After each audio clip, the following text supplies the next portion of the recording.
Hello YouTube, welcome back to a new video. Victorious here, and today I'm going to be taking you through PSS 101 Missiles Explained.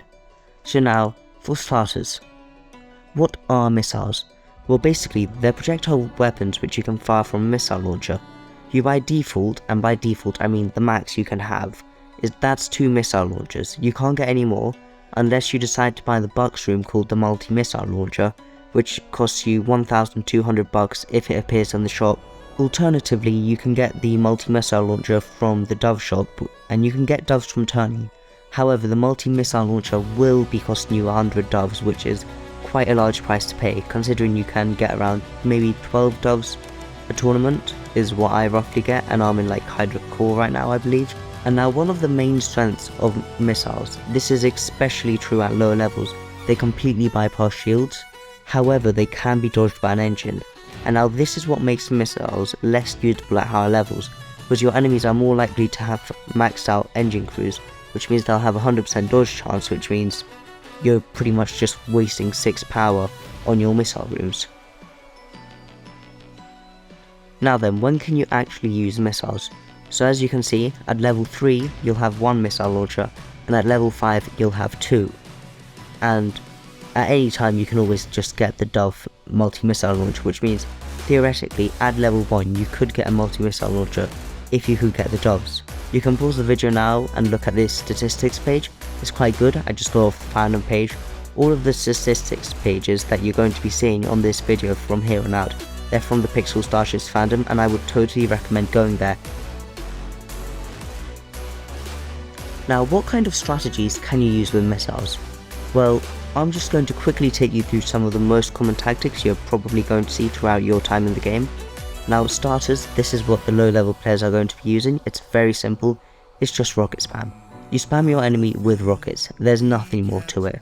Now, it's very versatile, it's strong at lower levels, and it has a very low research requirement, which makes it a very good choice. However, it struggles against well armed rooms, and it struggles against high HP crew. So this is really only something you want to be using at lower levels. Once you've researched new missiles, you really want to be making the switch. And now here we have the strategy that I used before I dropped missiles, and this is just Scarlets and Junglers, although I also did throw in rockets to get some good system damage, but I will be taking you more through that later on. So now what Scarlets and Junglers do is they hunt crew and they distract crew. So you can just set your Scarlets and your Junglers to attack the same room. And now the Scarlets, because they deal fire damage, they are not affected by armor, so you can attack a really well armored room which you know your enemy's repair crew are going to defend, which could be a reactor which probably won't be well armored, but it's quite good for crew hunting, or you can honestly go for anything else you want, it doesn't really matter. However, it's good at killing strong enemy crew because obviously you've got the Junglers, which at max level deal very high character damage, and it works very well against highly armored rooms because you're going to be dealing true damage with the Scarlets.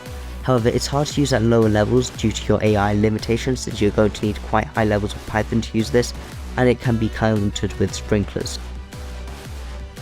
Now, another strategy you may see being used is pen spam. Now, this is quite a common strategy, although it's being used less and less, I believe, because the gas costs for this are very high.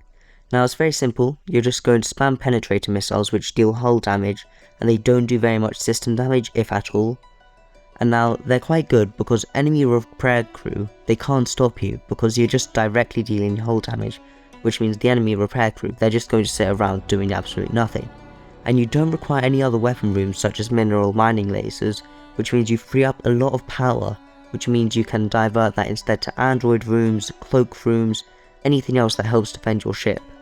And it very easily messes up enemy AI, because enemy AI will constantly rely on like enemy ship HP below XYZ or a friendly room but HP below something, so that they know when to trigger a certain event, but they can't do that if you're not going to be dealing system damage.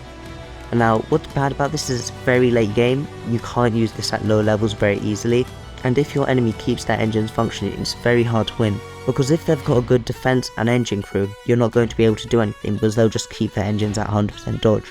Also, there's a very high research requirement, and it's quite a bit harder if you don't have a multi-missile launcher. And now here's another tactic, EMP spam. This is what you do when you know your enemy's going to have a room which is absolutely going to destroy you. You're not going to be able to win if you can't get this down, or you just need a little bit of support for your strategy. and you're not really going for like crew hunting or stuff like that. Now what you do is you just spam EMP missiles, which will constantly apply the EMP effect to the targeted room. Now what's quite good about this is if you decide to run 2 EMP missiles, you can have one attacking one room and the other missile launcher attacking the other room, which means you can disable 2 rooms constantly throughout the entire battle, as long as you're giving them both free power. And now this is quite good against tele spammers, because if you can just immediately down their teleport and not let them use it, you're pretty much won against them. And while they can use urgent repair to quickly remove the EMP status effect, you can just quickly reapply it with another EMP missile.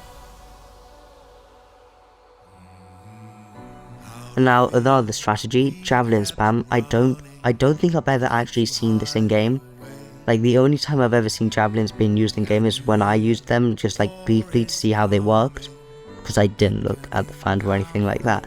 Now it's very effective against well armoured rooms, and at high levels you can quickly destroy a room, resetting its reload. So if you spam an enemy's, let's say, teleport or shield with 2 javelin missiles, you can instantly get that room's HP down to 0, and boom, its reset has been reloaded, even if there's a repair crew camping it.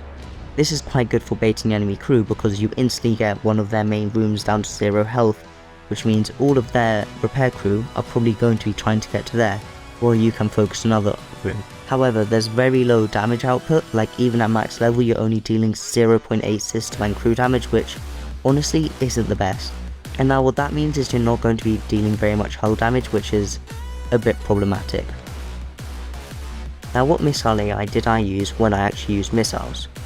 Well, as you can see, top line here, all of you should be using this. Enemy engine room, above 0%, set 0 power.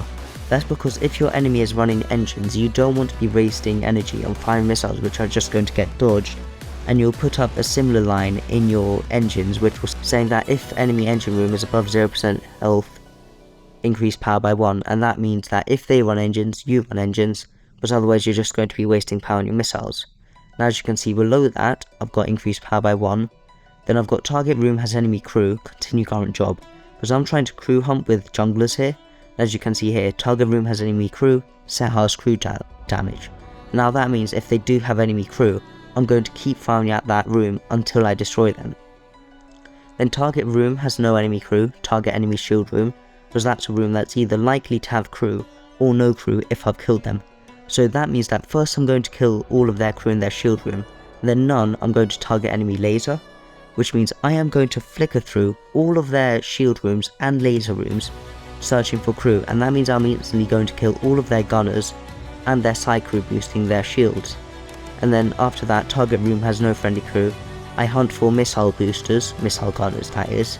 And then target room less than 25%, set highest system damage because I'm trying to deal hull damage with normal rockets, none, set highest fire.